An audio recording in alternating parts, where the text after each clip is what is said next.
vídeo é a respeito assim do Arrascaeta e que história é essa que o Cruzeiro pode ganhar uma boa parte, né, em relação a uma futura venda do jogador.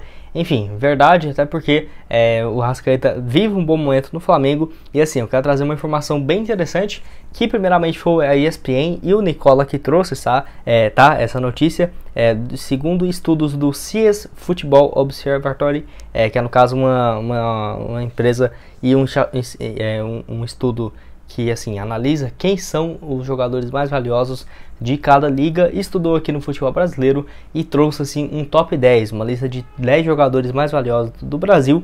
O primeiro é o Gabigol, avaliado em 38,5 milhões de euros, isso equivale a 203 milhões de reais, e o Arrascaeta em segundo lugar, avaliado em 29,5 milhões de euros, um valor bem interessante, né? 155 milhões de reais, tendo um valor de mercado, no caso, e assim, eu quero falar aqui com vocês sobre qual que seria, por exemplo, o percentual que o Cruzeiro teria de uma negociação em cima, né, desse valor que, de acordo com esse estudo, né, de 155 milhões de reais. Vale ressaltar também que a FIFA considera bastante os valores de mercado desse estudo, tá, no futebol europeu, então é um portal que tem uma certa credibilidade, e assim, a FIFA repassa os 5% da venda futura para os clubes formadores. Então seria no caso o Cruzeiro e o Defensor lá do Uruguai, então teria que ver qual exatamente seria o percentual, mas eu diria que o Cruzeiro ia ficar com algo próximo de 2 a 2,5% e o outro percentual iria para o Defensor do Uruguai, até porque o Arrascaeta chegou aqui e completou, né, o que importa, seu 20º, 21º e 22º e 23º aniversário. Então, no caso, completou 4 aniversários aqui na Raposa. É uma questão bem importante que nós só vamos saber o percentual exatamente quando e se o Arrascaeta for vendido, tá? Então tem essa questão também, não dá para eu ter uma certa certeza aqui, ainda mais que ele já teve passagens pelo Estudiantes ou pelo Defensor lá do Uruguai. Enfim, então se o Cruzeiro fosse pegar um percentual ali chutando mais baixo, né, 2% desse valor total aí de 155 milhões de reais, já daria um valor bem interessante para a Raposa, daria ali 2% de 155 milhões, 3 milhões e 100 mil reais, valor bem interessante, de graça, justamente por conta do mecanismo de solidariedade. E se fosse 2 milhões e meio, 2,5%, um valor ainda melhor de 3 milhões 875 mil reais. Mas enfim, a grande questão é em relação a esses valores. Eu não acredito muito que o Arrascaeta vale isso tudo, tá? Eu acho que no máximo o Arrascaeta ali, se o Flamengo recebesse hoje uma proposta de 75, 90 milhões de reais, algo próximo a isso, eu acho que o Flamengo já venderia, tá? Então tem que ver essa questão. Eu acho bem difícil um time aí fazer essa proposta no valor próximo a isso, para o Arrascaeta aí de... no caso, igual o valor que estão falando, de 155 milhões de reais. Até o próprio Gabigol, que tem esse valor de acordo com o portal de 203 milhões de reais, 38,8 milhões de euros. Se você for ver a multa rescisória do Gabigol é de 30 milhões de euros, então um valor dele maior do que a multa, então tem essa questão também, não acho que vale isso tudo. Mas o Arrascaeta ainda vive uma fase muito boa pelo Flamengo, nesse ano 18 jogos, 6 gols e 6 assistências, temporada passada 35 jogos com 9 gols marcados e 14 assistências, está numa fase ainda boa, eu diria que se fosse para ser vendido para o futebol asiático, enfim, o futebol europeu, tem 27 anos de idade, mas se for passar os anos, né, 28, 29, sem dúvidas, o valor de mercado dele cairia bastante. E você, quanto que acha que o Arrascaeta, no caso, poderia ser vendido? E lembrando, né, que o Cruzeiro tem esse percentual, não manteve quando vendeu 70, no caso, por 70 milhões de reais, os 60% que a Raposa tinha direito, tá? Então, abriu mão de todo esse percentual no início de 2019, quando negociou o uruguaio com o Flamengo, caso. O último assunto desse vídeo que eu quero falar com vocês é a respeito da venda de jogadores, onde assim, o Cruzeiro que divulgou o seu balanço financeiro no início dessa semana e trouxe alguns números interessantes em relação à venda de alguns atletas, como por exemplo Kaká, Jadson e Orejuela, que foram os principais que renderam uma grana, né, para o Cruzeiro. No total, a Raposa vendeu no balanço, né, 32,4 milhões de reais, um valor até que interessante, vista a fase do Cruzeiro, mas eu achei um custo bem alto, tá, para você ter uma ideia. Teve um custo de 12 milhões e 100 mil reais, eu achei um valor muito alto também, justamente por conta dessa dívida, né, de 12 milhões que teve que descontar. O Cruzeiro teve um lucro no total de 20 milhões e 300 mil reais. Então, somando no total, o Cruzeiro teve um lucro de 20 milhões e 300 mil reais, sendo no total desse valor 10 milhões para vendas do exterior, 10 milhões em vendas nacionais. Além disso, teve empréstimos para o exterior de 1 milhão e também 250 mil de multas contratuais, além de 590 mil reais por conta do mecanismo de solidariedade. Enfim, eu queria destacar aqui para vocês as maiores vendas que eu acho que já era de se esperar, né? O primeiro, o Kaká, que foi vendido para o futebol do Japão e rendeu ao Cruzeiro, de acordo com esse balanço, algo próximo de 8 milhões de reais, tirando já os custos, né? E também o Orejuela, que rendeu 6 milhões 550 mil vendido ao São Paulo. Enfim, a venda do Jadson ao Red Bull Bragantino também foi contabilizada, tendo um lucro de 3 milhões e 600 mil reais líquido, né? Já que o valor total foi de 5 milhões e 400, mas teve uma despesa de 1 milhão e 800, que é assim. Por exemplo, o Cruzeiro tendo que repassar esse percentual para os times que revelou ele e tudo mais, o Sport, por exemplo, e algum percentual que não era da Raposa, então teve esses custos, né? E o Jadson rendendo 3 milhões e 600 mil. Teve também, no caso, o empréstimo de alguns jogadores para o exterior, como por exemplo o William Potker, Stênio e também o Sassá. O Sassá rendeu, por exemplo, 600 mil reais ao Cruzeiro por esse empréstimo, e também multas de saída de jogadores da base, como por exemplo o Manuel, o Érico, acho que é isso, que rendeu 250 mil reais, e também o Riquelme ao Cuiabá, o Riquelme que hoje está no Cuiabá, né, igual eu falei para vocês, e o Érico está hoje lá no futebol do Barra de Santa Catarina. Então, essas foram as negociações, os valores do Cruzeiro. Nessa temporada, a expectativa é de que esse valor seja um pouco maior, até porque nesse ano a Raposa já vendeu, né, por exemplo, o Thiago, que rendeu algo próximo de 3 milhões e 600 mil reais. A expectativa de quem sabe, né, até o final do ano aumente esse valor. Teve também o Vitor Roque, que rendeu, né, no caso, apenas 12 milhões. Vamos ver como que vai ficar essa situação.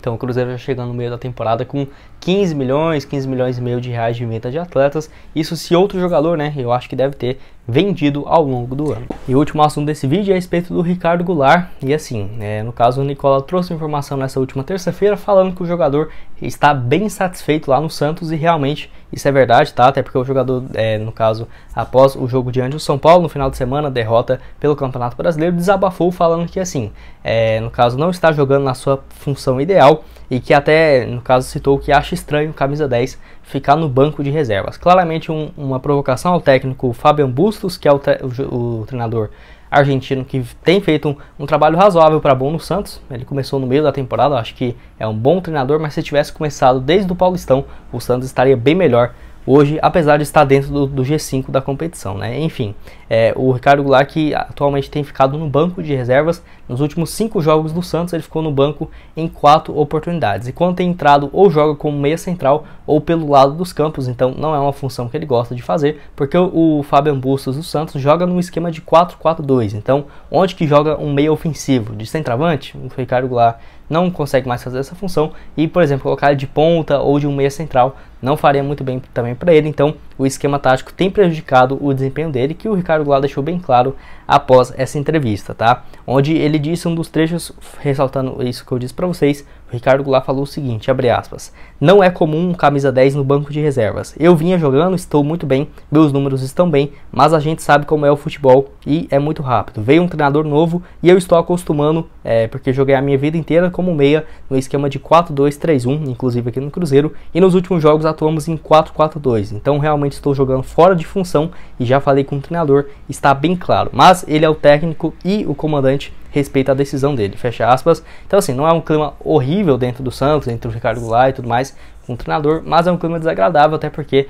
tem o maior salário do Santos hoje e foi contratado justamente para ser o camisa 10, e está tendo números razoáveis para bons, mas como nos últimos 5 jogos ele praticamente ficou 4 no banco de reservas, já começa no caso a ter uns números razoáveis. Nesse ano, 18 jogos, 4 gols marcados e 3 assistências, recuperando seu bom futebol praticamente desde 2018, quando ele não jogava com frequência, né? Essa temporada foi a que ele mais jogou desde 2018, quando ele jogou no Guangzhou Evergrande, com 21 gols, 6 assistências em 28 partidas. Enfim, eu acho que se ficar essa situação bem viável no Santos, que vamos ver como que vai ficar, né? Se o Ricardo Goulart vai ficar no banco, se ele continuar sendo mais reserva do que titular, por exemplo, entrar em pouquíssimas partidas, 50% dos jogos, eu tenho certeza que o Santos poderia abrir mão, né, do jogador no meio da temporada. Quem sabe aí, e o Cruzeiro procurando meia, tendo a ajuda do Pedro Lourenço, que é próximo do Ricardo Goulart, se no caso o Ronaldo tivesse interesse no jogador. Eu acho que sim, porque ele tem apenas 30 anos de idade, o Ricardo Goulart. O Cruzeiro contratou o Rafael Silva, Luvanor, que tem 31 anos de idade. Então eu não vejo o Ricardo Goulart muito velho para o Cruzeiro, eu aceitaria tranquilamente. A grande questão é o salário, né? Já que no Santos aí tem vencimentos próximos de 400 mil por mês, divulgados inicialmente pelo Nicola. Pode ter até um aumento dependendo do seu desempenho, mas não seria um salário baixo. Mas eu acho que eu gostaria bastante, tá? De, no caso, ver o Ricardo Goulart aqui no Cruzeiro e quem sabe a Raposa aproveitar dessa situação. Vamos esperar aí até julho, quando reabra a janela. Outro também que foi especulado a respeito do Ricardo Goulart, ele que eu diria que se fosse para pensar não é tão inviável, justamente por conta da sua fase no Santos, que é boa, tá? Até que ele tem 4 gols marcados e 5 assistências nesse início de temporada, mas a grande questão é que ele tem jogado fora de posição e já deixou claro a sua, no caso, irritação, podemos dizer assim, com o técnico Fabian Bustos, que é o treinador argentino do Santos, que ele joga no esquema de 4-4-2. Então o Ricardo Goulart ou entra no meio campista central sem poder fazer essa função de como se fosse um segundo atacante, e às vezes jogando pelas laterais, né, pelo lado direito do campo, ponta direita, ponta esquerda, não é também uma função interessante para o Ricardo Goulart, até porque ele já tem, né, seus 31 anos de idade, é um jogador que estaria dentro do limite ali do que o Ronaldo tem contratado, né, como clube empresa, no máximo jogadores de 31 anos de idade.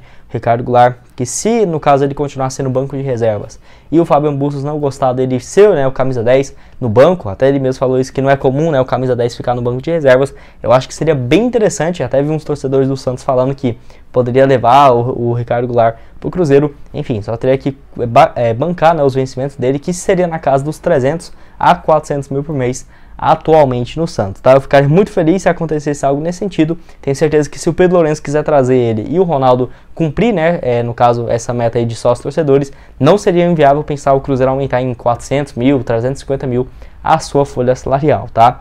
Outro jogador nesse vídeo que foi especulado, eu diria que ele deve ter sido oferecido para praticamente todos os times do futebol brasileiro. No caso do Luan, do Corinthians, ele que, assim, teve algumas informações do site Bola VIP, quando a janela de transferência já estava quase fechando, de que ele, no caso, foi especulado no Cruzeiro. E realmente, essa notícia, muitos falaram que era impossível e tudo mais, porque o Cruzeiro está na segunda divisão, mas o Sport procurou o Corinthians, no caso, queria pagar apenas 50% dos seus vencimentos, que seria na casa dos 300, 350 mil por mês, mas o Sport queria pagar apenas 100 a 150 mil, e não teve negócio. O Luan vai acabar continuando ficando no banco de reservas do Corinthians, como tem sido nessas duas últimas temporadas. Nesse ano, por incrível que pareça, o Luan jogou em apenas 3 jogos, é um jogador que tem um potencial gigantesco, vendo o tempo passar, né? Praticamente aí 3 anos indo para o espaço, desperdiçado no Corinthians. Jogador que surgiu com muito potencial no Grêmio, jogou muito bem, já teve suas altas, né, na carreira, mas ainda é bem novo. Eu aceitaria aqui no Cruzeiro se fosse para jogar, né, se fosse para ter um ritmo de jogo, porque para ficar no banco de reservas o Cruzeiro já tem bem mais opções e muito mais baratas. Tem que ver se o Corinthians aceitaria, né, ceder parte desse valor, melhor do que se pagar 700 mil por mês, empresta ali pro Cruzeiro, sei lá, pagando 180, 200 mil por mês. Aí pra Raposa tenho certeza que ele renderia bem mais do que ficando no banco de reservas, tanto que ele nem jogou ainda, por incrível que pareça, no Campeonato Brasileiro, tá? Enfim, outro que foi especulado a respeito do Facundo Farias, ele que foi oferecido ao Cruzeiro por parte de alguns empresários que representam ele aqui no Brasil. Além do Cruzeiro, foi oferecido ao Palmeiras, que é o maior interessado nele aqui no Brasil, mas o Colón tem feito jogo duro, e justamente por conta disso eu não acho que deve ser o Facundo Farias, uma contratação viável para o Cruzeiro, porque ele está avaliado no mínimo na casa dos 35 a 55 milhões de reais. Isso por conta dos números dele na temporada. Tem apenas 19 anos de idade, atua como meia ofensivo, que é assim como os outros jogadores que eu trouxe aqui nesse vídeo, né, para vocês. Pelo Colón nesse ano, 18 jogos, 4 gols. Temporada passada, 44 jogos com 8 gols marcados e 7 assistências. Vive uma fase excelente lá na equipe argentina, então realmente bastante inviável pensar que ele vai sair agora por um valor baixo, né? Por exemplo, eu acho que no máximo que o Ronaldo investiria no Cruzeiro para trazer um jogador pensando no caso de 19 anos de idade em uma venda futura, seria o quê? Nesse momento na Série B, 15, 20 milhões de reais. Mais do que isso eu considero totalmente fora da realidade financeira do Cruzeiro hoje. Outro atleta que foi especulado no início da temporada, e eu achei até um bom nome, tá? A respeito do Luca Orellano, ele que joga de ponta direita e também de meio ofensivo, tem no caso 21 anos de idade, pelo Vélez nessa temporada, 17 jogos, 3 gols, 2 assistências. O Vélez é aquele mesmo time que o Cruzeiro tem uma boa relação, contratou o Lucas Romero, o Ariel Cabral vindo lá do Vélez, né, da Argentina.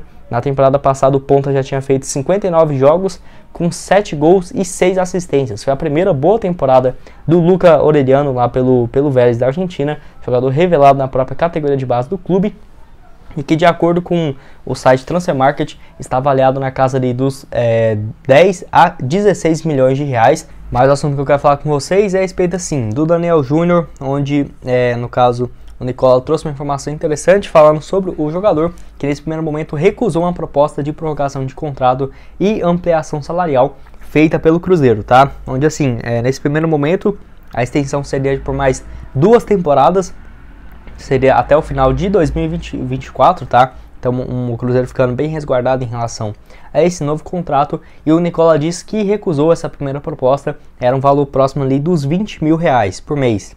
Que, lembrando, hoje o Daniel Júnior ganha no Cruzeiro algo próximo de 6 mil, o que faria a multa rescisória dele algo na casa dos apenas 12 milhões de reais. Então o Nicola trouxe essa informação em primeira mão. O seu empresário já está aqui em Belo Horizonte para tentar essas negociações desde do início dessa semana. Então já era de se esperar que iria surgir uma notícia sobre essa primeira proposta do Cruzeiro, que foi recusada, mas não é de se ficar preocupado e tudo mais, só se o Cruzeiro não quiser aumentar o salário dele. Aí sim seria uma preocupação, mas na minha opinião o Cruzeiro deve chegar a um acordo para ter essa ampliação de contrato e também o aumento do seu salário, para ter um aumento na sua multa rescisória. O Nicola falou que o empresário dele que agencia outros jogadores, por exemplo, no Botafogo, no Palmeiras, no São Paulo, tem pedido algo na casa dos 50 mil por mês, que seria um salário para um jogador que está tendo uma frequência no time. Eu pagaria tranquilamente, tá? Se eu fosse o Ronaldo, estivesse na direção ali do Cruzeiro, o Pedro Martins, porque é um jogador com muito potencial, tanto que até que ele tem 15 partidas com 2 gols marcados e uma assistência. O Nicola trouxe essa informação junto ao Super Esportes, e até mesmo uma pessoa envolvida na tratativa falou o seguinte, abre aspas: desse jeito o Cruzeiro vai acabar perdendo o jogador, fecha aspas. É uma preocupação bem grande, já que, assim, 12 milhões de reais pelo que o Daniel Júnior tem jogado e até mesmo pelo que eu acho que ele vale, é uma pechincha, tá? E pode ver o filme se repetindo, como aconteceu, por exemplo, com o Vitor Roque. Lembrando que o Cruzeiro tem apenas 50% de uma futura negociação, já que tem apenas 50% do Daniel Júnior. Você acha que tem que renovar esse contrato? Acha que não? Deixa aqui a sua opinião nos comentários.